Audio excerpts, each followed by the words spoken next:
기 바랍니다. 네, 이성수 의원입니다. 네, 설명 잘 들었습니다.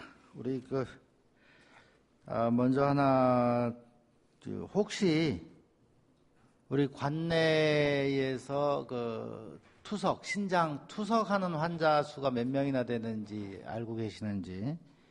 그럼 아마 그것까지 알고 있지는 않을 것 같고요. 조력을 좀 해주시기 바랍니다. 투석 환자 수가 몇 명이나 되는지, 투석기를 최소한으로 운영하기 위한 그런 비용과 인력이 얼마나 드는지, 담당자께서 조력을 해주시고요. 그 사이에 우리 감염병 관리를 위해서 이제 우리가 해충구제를 하지 않습니까? 예, 보통 이제 연막 방역 이런 걸 하고 있는데 계획을 보니까 12쪽에 보니까 춘계 해빙기 이제 해서 춘계 3월달에 방역을 한번 하고 5월달까지 이제 효율적인 위생 해충 방제를 위한 방역 소독 교육을 실시한다라고 돼 있는데 이제 실시도 5월부터 이제 하는 걸로 돼 있어요. 시기적으로 보면 상당히 바람직하게 계획을 잡은 것 같습니다. 요즘 지카 바이러스인가 이런 것도 모기로 한다고 이제 언론에는 그래 나와 있는데 또 다른 언론에 보면 이게 살충제 때문이다, 몬산토 살충제 때문이다 말도 있어요. 원인이 어쨌든 특히 이제 모기를 비롯한 이 해충이 우리한테 이로울 리는 없으니까.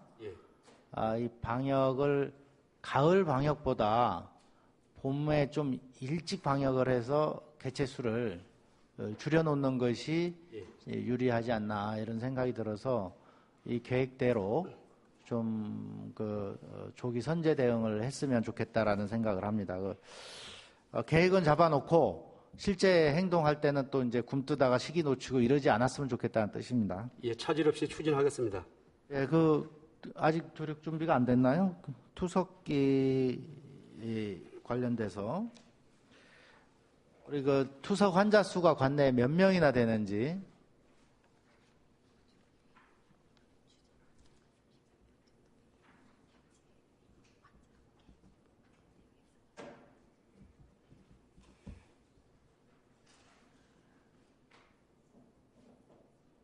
이 신장이 안 좋아서 투석을 받는 환자가 주변에 보면 의외로 좀 제법 있는 것 같더라고요. 근데 우리 무주군 관내에는 의료원을 비롯한 개인 병원 어디에도 투석 환자를 진료하는 시설이 없어요. 그래서 이제 이 투석 환자들이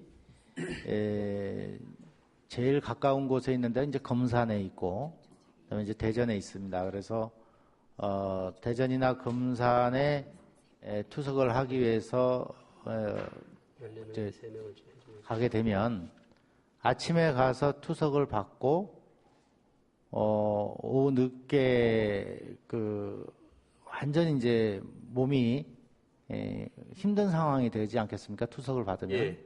그런 상태에서 다시 운전을 하고 돌아오다가 위험한 상황에 빠지기도 하고 아니면 보호자가 따라가야 되고 그렇기 때문에 이 투석 환자는 이제 주기적으로 가잖아요. 일주일 단위로 가는 사람, 한 달 단위로 가는 사람 주기적으로 가기 때문에 굉장히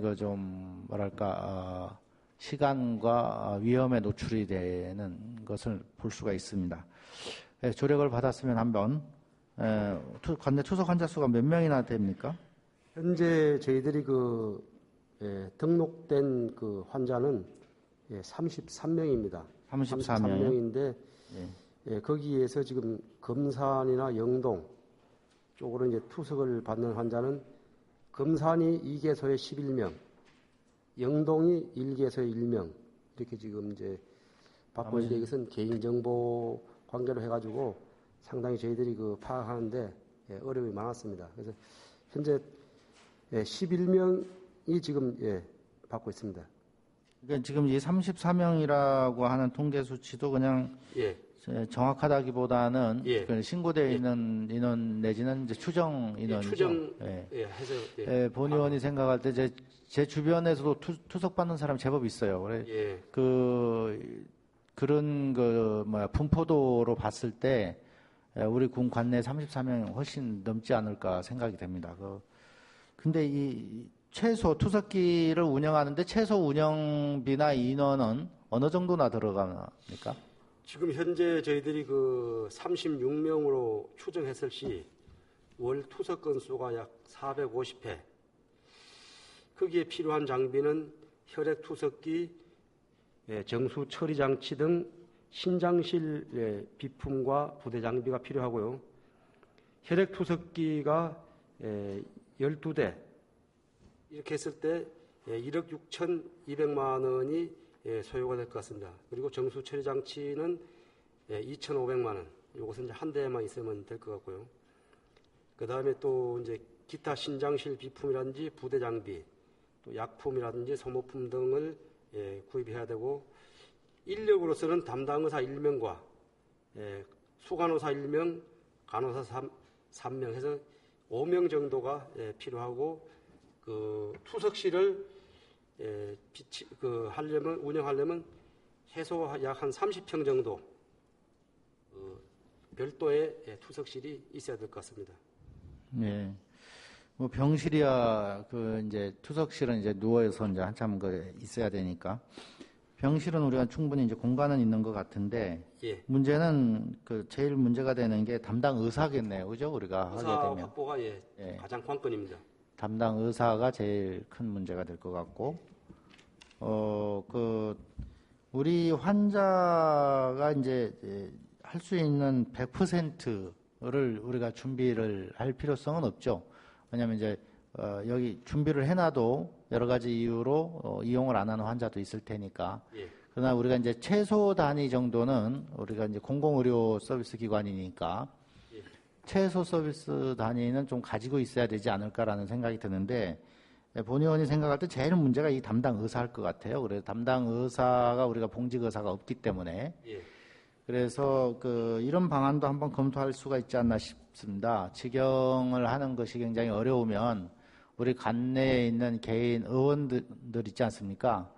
개인 병원들하고 한번 상의를 해서 혹시 할 의사가 있느냐, 이런 투석실을 운영할 의사가 있느냐 한번 물어보고 하겠다는 분들이 있으면 우리가 장비 지원 같은 걸 해주는 방법도 하나의 대안이지 않을까 하는 생각이 들어요. 개인 병원에 장비 지원을 해주고 투석 환자들을 이제 환자 진료를 할 수 있도록 그것 또한 방법이지 않나. 이분들에 대한 의료 혜택도 좀 해주긴 해줘야 될 것 같은데 우리 어렵잖아요, 그죠? 여러 가지 측면에서. 예, 그렇습니다. 네, 그런데 또 반면에 개인 의원들 같은 경우도